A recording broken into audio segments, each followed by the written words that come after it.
Половина година во Виница не може ниту да се продаде, ниту да се купи имот. На клиентите нема кој да им ги завери документите.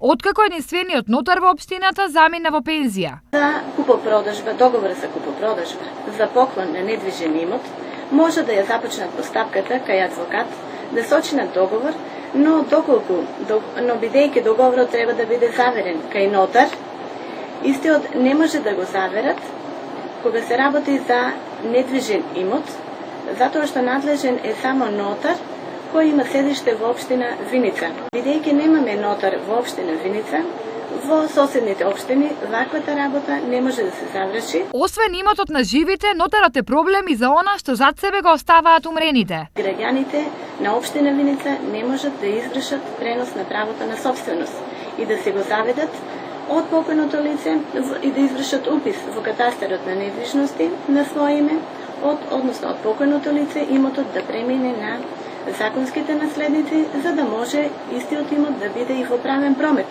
Што значи тоа? Да може имотот да се продава, да се купува. Недостигот на нотар во Виница до израз доаѓа најмногу за време на летниот период, кога по традиција купувањето и продавањето на имот е најизразено. Ова е период кога луѓето кои се на привремена работа во странство доаѓаат во своето родно место, сакаат да си ги завршат своите работи, особено од имотно-правен карактер, а немањето нотар представува значи голема кочница, истите не можат да се ги реализираат. Засега е неизвестно кога овој проблем ќе се реши, но нотарската комора мора да реагира подитно, зашто вака во зијан се и граѓаните и општината.